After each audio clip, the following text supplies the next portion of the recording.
Good morning, welcome to the Australian Early Finance Briefing for Friday the 28th of August.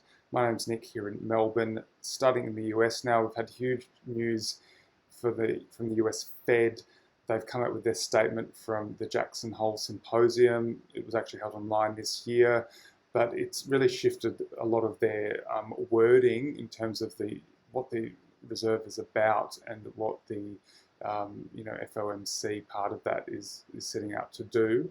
One of the sort of thematic shifts has been unemployment. It's always been a secondary, or the primary thing's always been inflation, and now this employment sort of objective seems to be gaining in prominence. So Powell mentions that our revised statement reflects our appreciation for the benefits of a strong labour market, particularly for many low and moderate income communities, and that a robust job market can be sustained without causing an unwelcome increase in inflation.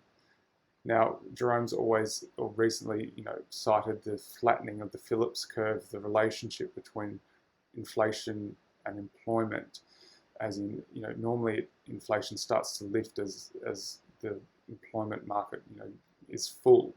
Now, that hasn't been happening since the financial crisis. So that sort of supports, this more aggressive intention. Now, in terms of their statements to reflect this, they say that assessments of the shortfalls of employment from its maximum level. So that has changed. It used to say deviations from its maximum level.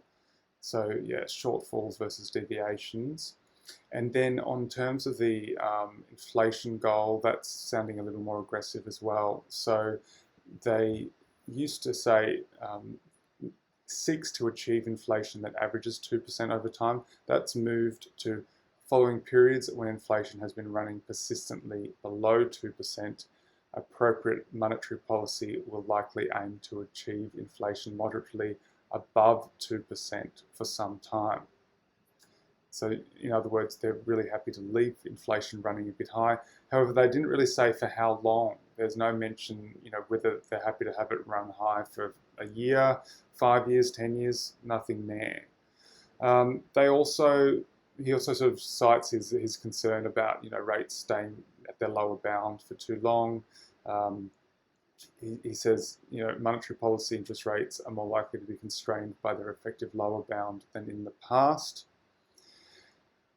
So, some analysts have mentioned that, why they haven't really mentioned why or how they're going to implement these sort of measures. They haven't mentioned yield curve control again. No real mention of any tools at all that they've been using or plan to use.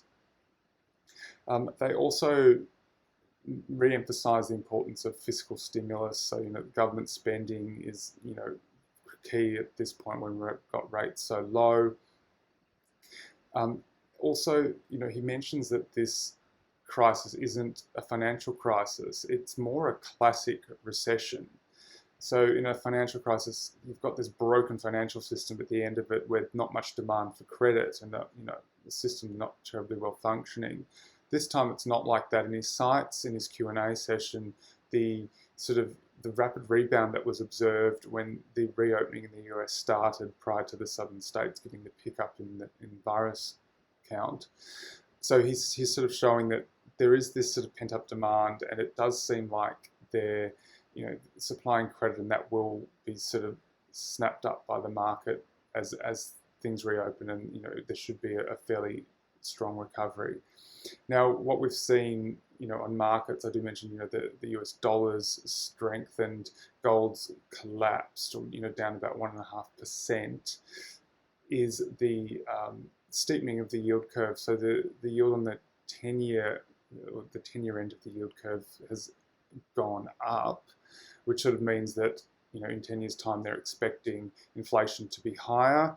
You could say that's a good thing or a bad thing. It does mean that the yield curve steepening a bit, which is more, perceived as a healthier sort of term structure of rates.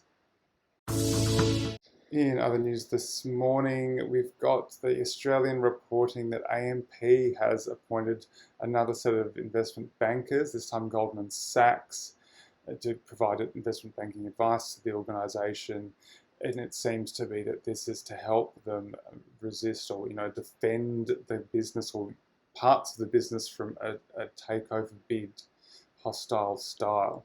So interesting there, and I think there's a lot more to see in the coming time about AMP and its rapidly changing fortunes. And moving to the markets now, a lot's moved as a result of this announcement. The most notable shift is gold. It's down about 1.4%, silver down 1.9%, oil's WTI is down about 2%. But we've got the currencies are interesting. The Australian dollar's sort of not moved much versus the US. It's still at about 72.3, whereas the euro has sort of weakened against the US dollar and also the yen. So we're sort of riding along with the Canadian dollar with the US dollar, and that could mean resources are benefiting from this announcement. Hence the strength of the the resource currencies. Now, in terms of markets, the US sort of equities are doing quite strongly this morning at about the S&P's up about 0.5%. So it sounds like that they like the news from Jackson Hole. We do see the Sydney SPI that's up just a little bit at 16 pips this morning. That's your earlier update for Friday. Have a great day and see you tomorrow.